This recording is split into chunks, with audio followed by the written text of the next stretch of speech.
അടിവാരത്ത് ഇപ്പോൾ നൂറുകണക്കിന് വാഹനങ്ങളുടെ നീണ്ട നിരയാണ് നമുക്ക് കാണാൻ സാധിക്കുന്നത്. കാരണം ഇന്നലെ രാത്രി ഈ ചുരത്തിൽ മണ്ണിടിഞ്ഞത് മൂലമുണ്ടായിരുന്ന സമയത്ത് ആ ഭാഗത്തുണ്ടായിരുന്ന വാഹനങ്ങൾ മാത്രമായിരുന്നു ഇന്നലെ കടത്തിവിട്ടത്.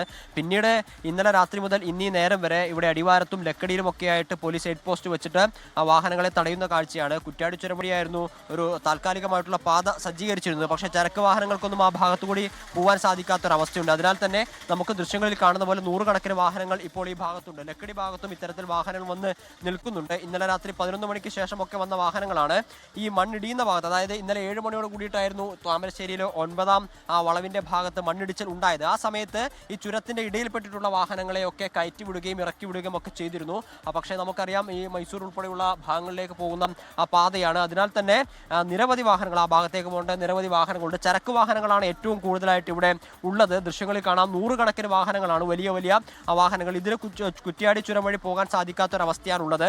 ബദൽ മാർഗം എന്നുള്ള രീതിയിൽ ആ പാത ഇന്നലെ ഉപയോഗിക്കണമെന്ന് ജില്ലാ ഭരണകൂടത്തിന്റെ അറിയിപ്പ് ഉണ്ടായിരുന്നെങ്കിൽ കൂടിയും നിരവധി വാഹനങ്ങൾ ആ വഴി പോകാൻ തുടങ്ങിയതോട് കൂടിയിട്ട് ഇവിടെ അവിടെയും ഗതാഗത തടസ്സം ഉണ്ടാകുന്ന ഒരു സാഹചര്യമാണ് ഉള്ളത്.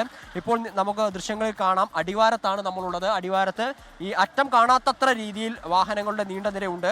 ഓരോ മണിക്കൂറുകൾ കഴിയുന്ന സമയത്തും വാഹനങ്ങളുടെ എണ്ണം ഇവിടെ കൂടി വരികയായിരുന്നു. നമ്മൾ രാവിലെ 6 മണിക്ക് ഈ വിഷയവുമായി ബന്ധപ്പെട്ട ലൈവ് കൊടുക്കുന്ന സമയത്ത് ഇത്രയും വാഹനങ്ങൾ ഇവിടെ ഉണ്ടായിരുന്നില്ല. ചില സ്വകാര്യ വാഹനങ്ങളൊക്കെ വരുന്നുണ്ടെങ്കിൽ കൂടിയും അവ മടങ്ങി പോകുന്നുണ്ട്. പക്ഷേ ഈ പറഞ്ഞതുപോലെ ചരക്ക് വാഹനങ്ങൾക്ക് പോകാൻ സാധിക്കാത്തൊരവസ്ഥയാണ്. മുകളിൽ നിന്ന് റിപ്പോർട്ട് ചെയ്യുന്നത് പ്രകാരം അവിടെയുള്ള മണ്ണ് മാറ്റിയാൽ മാത്രം വാഹനങ്ങളെ കടത്തിവിടില്ല എന്നാണ് മനസ്സിലാക്കുന്നത്. അപകട സാധ്യതയില്ല എന്നുകൂടി ഉറപ്പുവരുത്തേണ്ടതുണ്ട്. ഇനിയും മണ്ണിടിച്ചിലുണ്ടാവാനുള്ള സാധ്യത ഉണ്ടെങ്കിൽ ഒരുപക്ഷെ ഈ നിരയുടെ നിൽക്കുന്ന സമയം കൂടുതൽ നീണ്ടു നിൽക്കുന്നതായി വന്നേക്കാം. അത്തരത്തിലുള്ളൊരു സാഹചര്യം കൂടിയുണ്ട്. ചെറിയ രീതിയിലുള്ള മഴ പെയ്യുന്നുണ്ട്. അതിനാൽ ഇനി മണ്ണിടിച്ചിലുണ്ടാവാനുള്ള സാധ്യതയുണ്ടോ ഇല്ലയോ എന്നതുകൂടി പരിശോധിക്കേണ്ടതുണ്ട്. അതിനൊക്കെ ശേഷം മാത്രമായിരിക്കും ഈ പറഞ്ഞതുപോലെ വാഹനങ്ങളെ കടത്തിവിടുന്നുണ്ടാവുക. ഇപ്പോഴെന്തായാലും വാഹനങ്ങളുടെ നീണ്ട നിര തന്നെയാണ് ഇവിടെ നമുക്ക് കാണാൻ സാധിക്കുന്നത്.